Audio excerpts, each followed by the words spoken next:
Peace and love, family.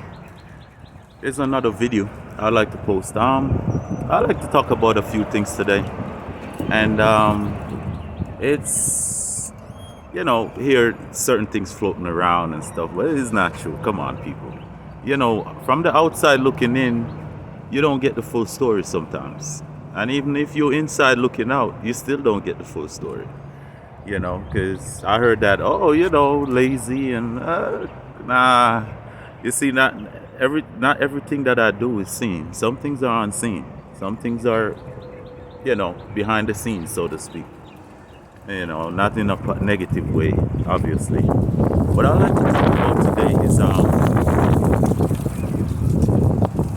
the second coming of Jesus Christ. And I know it's a very touchy topic, and I don't want people to get offended and just jump on my case and be like, oh, he's talking this and that and stuff like that. But let me start out by speaking about a dream that I had, right?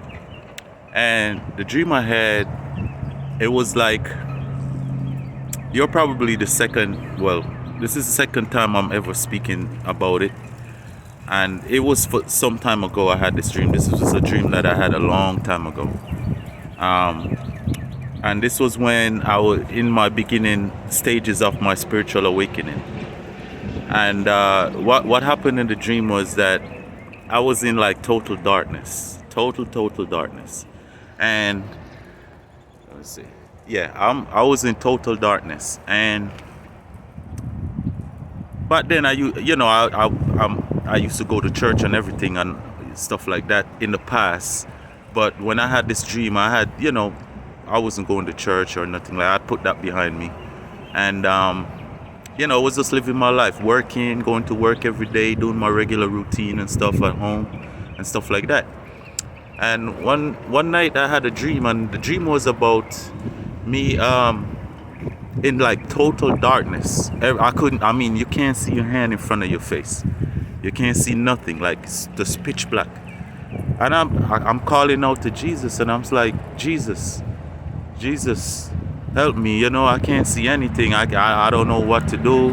I'm scared to even make a move. I can't walk. I'm just stuck. In that pitch black darkness, I'm stuck. I don't even know where I'm at. It's just dark. I can't see anything. And I heard a voice. And the voice said to me, why are you calling out for me? So I automatically assume that since I've been calling out for Jesus and I hear this voice, why are you calling out for me? I assume this is Jesus. So I was like, because I can't see, I don't know what is going on. Am I dead? Am I blind? Is this heaven? You know what I mean? And the voice said, you're looking for something that's already within you. You're looking for me, but I'm within you, so to speak. Like, your body is a temple of God type thing. And it kind of make a little sense. And the voice went on to say, if you wish to see, just say it. Just say, let there be light, and there will be light. You're looking for me to come back and save you, and I'm already here. I already came back. I've been back. It's just that I'm not in the physical. And it kind of make a little bit of sense to me. So it made me kind of wonder. Anyway, cut the dream short. There's a lot more to it. But to cut a long story short, right? What I gather from that story, I did say let there be light. And then I saw a little light like further out. It's like, like the light at the end of the tunnel type thing. It's like a little door. And there was a little lamp thing over the door, and I went towards that, and like I found my way out. Now, my thing about that dream is it had me wonder, and I didn't think about it back then, specifically what the dream really meant. I just nonchalantly just let it go. And then years later, recently, it came back to me, and I was like thinking to myself, and I was like, wait, so you need to tell me that And listen, I'm not saying, I'm just explaining my understanding of this dream, okay? So people, I know there's a lot of religious folks. Oh, is it? Don't, please, just bear with me, okay? So, my understanding of that dream, and it took me that many years, it took me at least 5, 6 years to really think back on that dream and understand this. And this is what I got grasped from that situation. We are here, and whether in the church or not, but we're looking for a physical Jesus Christ to come back and save us and to take us to heaven or whatever. But based on that dream, I'm thinking that when I say Jesus Christ, I'm not speaking on a physical person. If he was here in the physical, right, he did his job in the physical. If he wasn't here in the physical, that's debatable. Some people say he never existed. But I believe that Christ exists. I believe that his consciousness exists. I believe that if he was here back then and he actually walked the earth, that was the blueprint of his consciousness in a physical form of what we are supposed to follow. The way he moved on this planet, the way he thought, he thinks, the way he treat people, the way he treat himself, and the things that he speak about, and the things that that we should have used that as a blueprint. So when he said to us that he'll be back, I think, and this is just my thoughts on it, right? So if I'm wrong, I'm wrong, but just hear me out. It makes sense to me, a lot of sense. I think that he's back. Jesus Christ that we're looking for is Christ consciousness, and I'll refer to the Egyptian text, because the reason why I refer to the Egyptian text was because the Egyptian era was the last golden age that we experienced, and that age is done, and it fell, because it's like a wavelength. We hit the peak, the golden age, then we go back down, then we are at the bottom right now, climbing back up, trying to get back to the golden age again. So it's a wavelength like this. So you have the peak, the top, and you have the bottom of and I'll go deeper into that, because I call that ages in time. So that's why we speak about golden age. Before the Egyptian era, golden age was Atlantis, and you have different golden ages at the peak, at the top. And then, so it's not yin and yang, but as above, so below. So, for example, if we spend 1,000 years in the golden age at the peak, it's going to go down the wavelength, and then we have to spend another 1,000 years at the bottom. And then we go back up again so it's a continuous thing, continuous thing, a wavelength, like a sound wavelength. And so we're at the bottom right now, and we're trying to make our way back up to the next golden age. That is my understanding of it, okay? And each age for me is roughly 2,000 years. So, and this is where astrology and astronomy comes into play, and a lot of people don't like talking about astrology and astronomy, especially in the church and stuff like that. But God made the stars, he made the moon, he made the sun, he made all the planets out there, but we keep God in a box. We keep the Most High, the source, Ra, whatever name you give him, or Allah, whatever name you give the Most High God, the source. We keep putting God, entity, in a box. And that's the issue and the problem that we having. We think that this planet Earth is the only planet of intelligent life, and it's the only planet that matter, and we should never look up to the stars, and we should never look at other planets, and don't look up there. It's against God. But God made it. It don't make sense. Like common sense. It don't make. If God made the stars on the planets, why is it wrong to study it and learn about it? Oh, because it contradicts your belief system. Okay, I understand. No problem. But anyway, I get back to what I was saying. I feel like the second coming of Christ is Christ consciousness, in the last ice age, not ice age, the last golden age. Golden age is like the peak of civilization. So the last golden age, what the Egyptians got right at that time was the balance between the physical and the spiritual realm, right? We are totally operating right now mostly off the physical realm. So everything we externalize the temple of God to be a temple we have to go to physically. We externalize Jesus Christ as a person physically. We externalize everything. Everything is physical. We can never grasp the concept of a spiritual meaning towards anything. And even if we do, we kind of like put it at the back burner. That's not that important. We need to find that balance between physical and spiritual. We're here physically, but we can operate on a spiritual soul level. We can have a spiritual understanding of things. Jesus Christ could very well be back here, right, as Christ consciousness, the consciousness of Christ, how we should live on a spiritual level. He came back. He probably is here through us.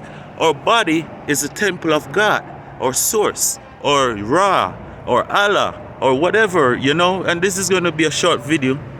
I'm trying to cramp everything up in once. I mean,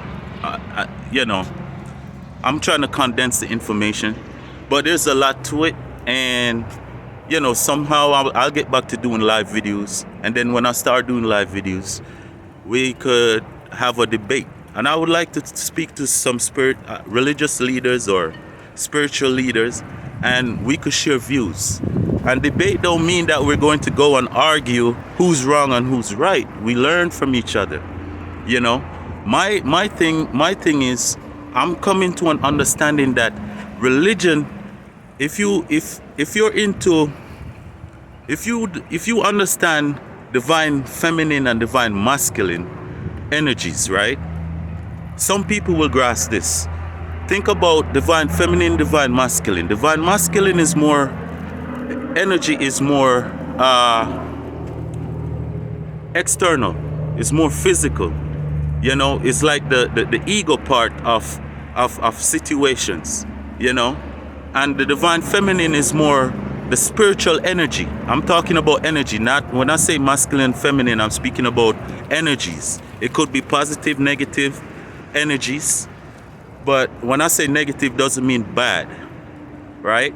So how I look at religion could be the divine masculine, the ego side, the physical side of spirituality, and of enlightenment, or of finding God, the source. And the spirituality could be the divine feminine aspect, which has to deal with more on a spiritual level, the unseen. So religion deals with the seen. That's why the second coming of Jesus would be a physical person that you would want to see, right? That's operating from a religious aspect. Operating from a spiritual aspect, Jesus Christ is a consciousness, is a way of life, is a blueprint to find and source God, which is in heaven. Well, when I say heaven, that is debatable, because heaven might not be a physical place either. But we look at heaven as a place to go to, which in a spiritual realm, it is spiritual. It's a state of mind. But I digress. I will not go into that today. But I have a lot of information that I've been bottling up for a long period of time. And eventually, I'll be doing a lot of videos. Just give me some time. I'm trying to find my bearings as to, it's not that I don't have the content.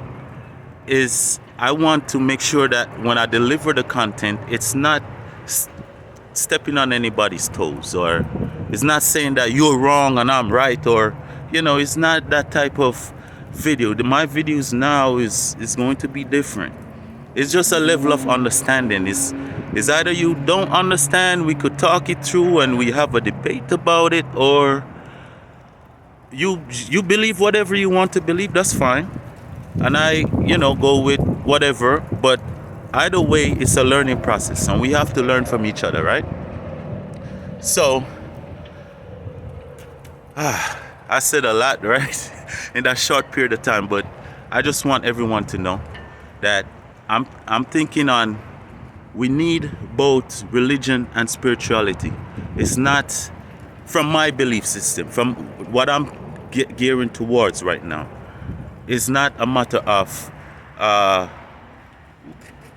religion is fake and spirituality is the way to go, or vice versa. We need both, because we do need to have some kind of we're here in the 3D world. We have to have a balance between the 3D, which is the physical, and the spiritual. This is a balance. That's why, and it's simple things that we need to look at. Simple things. That's why we go to sleep. We spend our time in the physical world. We get up, we go to work, we take a shower, we eat, we use the bathroom, we play, we go shopping, we do all this stuff, right? That is our duties in the physical realm, right? In the spiritual realm, we go to sleep. We have dreams, we have visions, we have downloads. It's the unseen. When I say unseen, meaning that you can see it, you can feel it, but it's not physical. That's what I really meant. So just like our daily activities, we go to sleep, we enter into the spiritual realm, and when we wake up, we're in the physical realm. It's kind of like religion and spirituality, and we need to learn how to accept and balance, and stop have a closed mind, and stop putting God or source or Ra, whatever you call him, or might not even be a him, but I'm just saying, whatever you call that divine energy source that guides that the creator, let me say creator, okay? Whatever you call the creator, stop putting the creator in a box. Stop saying, oh, astrology and astronomy is bad and it's devil worship, and well, the three wise men wouldn't be able to find Jesus without the stars, would they? It's all in the Bible. Like the things that some people say, like they'll say these things are bad, right? And they'll say crystals are bad, but you'll have a big diamond ring on your finger. You got married, and your spouse, or you want to say kingdom spouse, or it doesn't have to be kingdom spouse, but you're married and you have a big diamond ring on your finger. What is a diamond ring? That's a crystal. That's a crystal. All these are created by God, by the creator. All these are created. Stop. Well, we need to get out of the mindset of this is bad because you don't understand it, or it's bad because of, it's something that you're not familiar with. Like astrology and astronomy and the use of crystals and stuff like that. It's not everything. Everything is created by the creator, right? Not everything is bad because you don't understand it. We need to start thinking a little bit more, I wouldn't even say open-minded, but a little bit more outside of the small box that we place our minds in. We need to be a little bit more, But anyway, this is a short video, and when I speak, and I think we could have a debate about it. I'm not saying this is what it is, but maybe, just maybe, Christ consciousness, Jesus Christ is already here. Maybe he came back, or but it's the consciousness, so once we use our consciousness, then once we understand that Jesus Christ could very well be the consciousness that has returned, and that's why we're waking up to certain things and we're becoming more spiritual, and we're following the blueprint. Now we should really live the life, not that we weren't before, but really understand more the life of Christ consciousness. So we could find, he's the door to find our way back to source, to God. right, to the creator. But that's just based off the dream that I had. Okay, so peace and love, everyone. Do what you can, um, and we'll have more videos and discussions about it. Okay, all right, peace and love.